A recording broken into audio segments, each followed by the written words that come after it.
Hello my beautiful friends and welcome back to another video. I hope you've been keeping very well. Today's video is very kindly sponsored by my friends at Squarespace.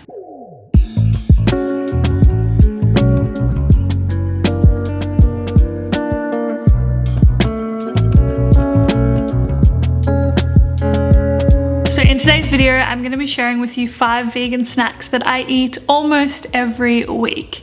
The first one that we are getting into is a vegan peanut butter caramel chocolate bar. This is something that I actually usually purchase from the supermarket, but I decided to recreate at home for today's video. It's really decadent, so these chocolate bars will probably last you quite a while and they keep very well in the fridge. Okay, so the first thing we're going to do is put a saucepan or a pot over medium to high heat, and in there we're going to put some coconut cream as well as maple syrup, and then I am going to whisk that together. You're going to whisk this for quite a while and get it nice and boiling, and it will begin to thicken over time as it bubbles away.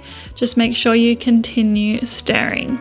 Once it is done, remove it from the heat, and then from there you're also going to add in some peanut butter. If you don't like to eat peanuts, you can use another nut butter, and then I also added in some vanilla extract as well as some salt. I mixed this all together until it was really nice and smooth. You'll be able to see the texture that you want here. It looks nice and creamy and delicious. I then poured this into a lined tin and put it into the freezer overnight. It will probably need about 4 hours if you want to do it a little bit quicker. Once it was all done the next day, I then removed this from the heat and cut it into chocolate bar size pieces. If you wanted to make little chocolate bites, you could obviously cut smaller, and then I put that in the freezer whilst I melted some chocolate. I'm using some vegan dark chocolate chips here, and I am just melting them over some boiling water to get it nice and smooth. From there, I then get my bars out of the freezer, and as you can see, I am just dipping these into the chocolate, coating them, and then putting them onto a flat surface with some baking paper on top so that they don't stick. Here you can also add some like extra peanuts or something on top if you would like to. I put these in the fridge to set for at least an hour, and then once they are out, as you can see, we have a delicious vegan chocolate bar with a really creamy filling. These are so delicious and I hope that you will absolutely love them. So as you can see, those chocolate bars are not super complicated to make, and they are also very delicious. These ones are sun-dried tomato and kale savory muffins. I love them very much so. I find them something great to make in advance and to enjoy throughout the week, and I'm gonna link the recipe for these muffins down in the description box below, which will take you to my website. And this is where I want to say a big thank you to my friends at Squarespace for sponsoring today's video, because if you didn't know, I make my website with Squarespace. As well as that, I actually work 2 other jobs other than YouTube, and for both of those jobs I use Squarespace as well. Not only do I find the blogging tools to be super easy and efficient to use, but as well as that, I love the way that you can set up an online store to sell things as well. I am currently in the process of redesigning my website, which I'm really excited about because Squarespace makes it very easy. Like I've mentioned, I'm not a super tech savvy person. Everything that I do with my website is self-taught, and I have found using Squarespace very easy. I really woke up today and said, I'm gonna tell you how easy Squarespace is to use. But yeah, my point is that I genuinely use and love Squarespace at least a few times throughout my working week every week. If you are looking for a space to launch your own business or maybe start a blog or sell products, I definitely recommend using Squarespace. You can go to squarespace.com for a free trial, and then when you're ready to launch, you can go to squarespace.com/AmandaDux and use my code AmandaDux. That gets you 10% off your first purchase of a website or a domain, and yes, genuinely, Squarespace is the way to go. Love it so much, and I'm very grateful to them for working with me on today's video. Okay, let's get into those savory muffins. To make these savory muffins, I'm first of all starting with self-raising flour. Then from there, I'm adding in some salt as well as pepper, and then I'm adding in some garlic powder as well as some onion powder, and of course some nutritional yeast. I whisked this all together until it was nice nice and smooth. And then from there I added in some olive oil. I haven't tried it with any other type of oil, but you could definitely give it a go. Then I also added in some soy milk, and then I also added in some fresh lemon juice. After that, I then added in a flax egg and mixed this all together until it was really nice and smooth. This is where you can mix it up if you want to put different flavors into your savory muffins. Personally, I love sun-dried tomatoes, so I like to add sun-dried tomatoes to mine as well as chives. Then I also added in heaps of kale because I had so much kale in my fridge this week. But yeah, once again, you could add spinach, you could add like mushrooms and things, depending on what you like. But you want to mix it together until it's nice and well combined, everything's evenly dispersed. And this will make about 6 large savory muffins. So I just put it into a 6 muffin tin and then baked it in the oven for about 30 to 35 minutes. You want them to be nice and fluffy and golden on top. I love savory muffins so much because they are really easy to make and great to enjoy throughout the week. And of course, they are also packed full of flavor, which you know I absolutely love.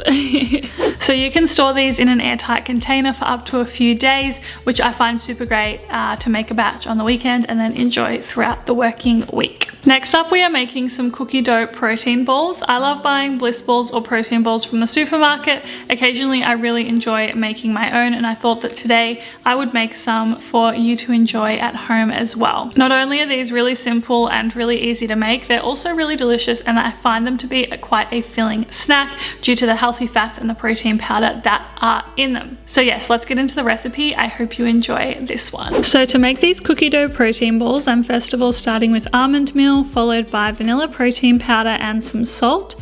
Then I am whisking this all together until it's well combined before adding in maple syrup, followed by cashew butter. You could use a different nut butter if you'd like, just be aware it will make it a little bit different in terms of the way that it tastes. I then also added in some vanilla extract, and then I used my electric mixer to mix this all together until it was really nice and smooth. After that, I then added in vegan choc chips. Once again, you could add in nuts or something different if there's something else you would like. I mixed this together well, and then it came time to make the actual protein balls. So I very simply just roll these together in my hands until they're nice and smooth to a desired size, and those are my protein balls. I think in this moment, after talking about these cookie dough balls, I'm gonna have to go and eat one as soon as I finish filming, because spoiler alert, they are still in my fridge right now. But before I do that, let's get into our next snack. This is probably one of the most common savory snacks that I have, and I've been enjoying quite a lot this year.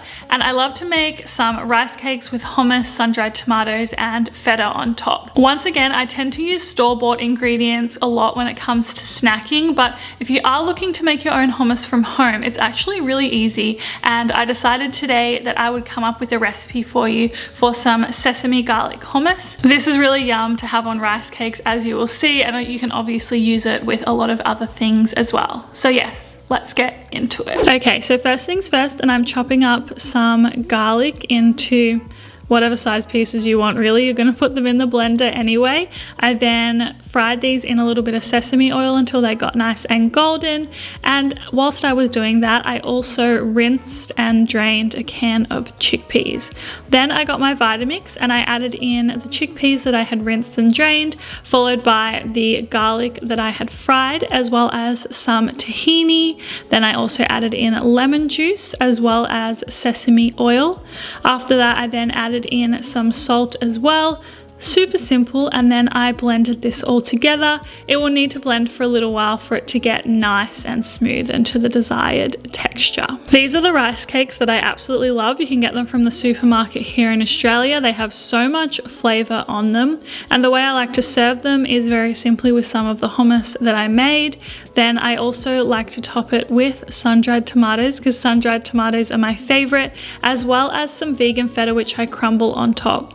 Really simple snack, but it keeps me really full and tastes absolutely delicious. I actually already snacked on some of this hummus with rice cakes today, and it was so very delicious. Okay, our last snack for the video. If you're a regular viewer of my channel, this is gonna come as absolutely no surprise, but if you are new, then welcome to the world of iced cacao. Iced cacao is by far my favorite snack. I have one almost every day and I really enjoy it as a form of self-care and a ritual that I have in my day-to-day life. This is really great if you're someone who doesn't enjoy the taste of coffee, doesn't like matcha, doesn't like chai, doesn't like turmeric lattes. Spoiler alert, I don't like any of those things, and that's why iced cacao had to be the one for me. Anyway, if you are unsure how to make iced cacao, you've come to the right place. Let's get into it.